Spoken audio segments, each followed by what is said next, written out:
A obstrução intestinal, ela ocorre em qualquer momento que o trânsito do intestino para, ou totalmente ou em parte do seu movimento. Com isso, não tem a progressão do alimento, não tem a progressão do bolo fecal, e com isso daí vai acontecer um sofrimento desse intestino. O mais comum de tudo é assim, o intestino se obstruir por um fator, ele não se obstrui sozinho.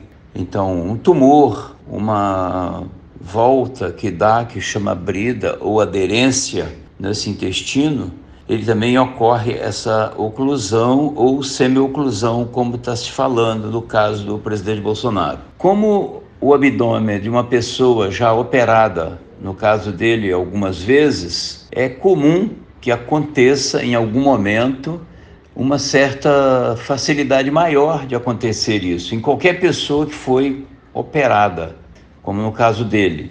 Então cria-se uma aderência, essa aderência às vezes dificulta esse trânsito e esse paciente tem que ser observado. E o grande problema é a necessidade de se diagnosticar a hora de cirurgia ou não. Em alguns momentos, essa semi-oclusão se desfaz normalmente, mas em alguns casos, essa semi-oclusão passa para uma oclusão total e não tem outra maneira, em hipótese alguma, que se resolva sem a cirurgia.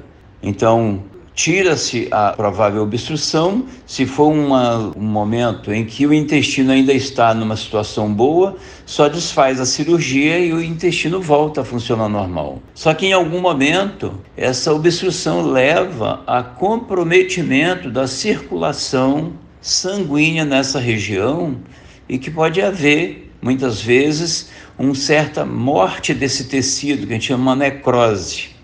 Sendo assim, num caso como no dele, geralmente se exterioriza a alça intestinal, como se fala, que é popularmente a colostomia. Então o paciente é estomizado, se faz o intestino eliminar através de uma bolsa, tira-se essa região comprometida, quaisquer que seja, e depois, com o tempo, com a melhora do paciente, se refaz esse trânsito para que o intestino funcione normal. Então, muitas vezes o caso de obstrução intestinal, quando é diagnosticada com precocidade, a evolução geralmente é muito boa, não tem maiores problemas. Mas em alguns casos, compromete até a vida da pessoa.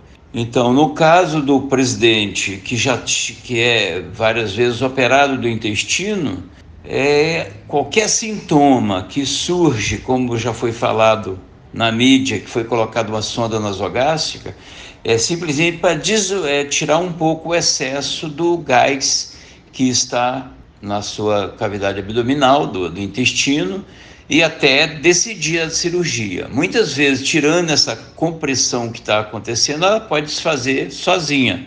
Mas em alguns casos, quando isso não soluciona, a medida única seria a cirurgia.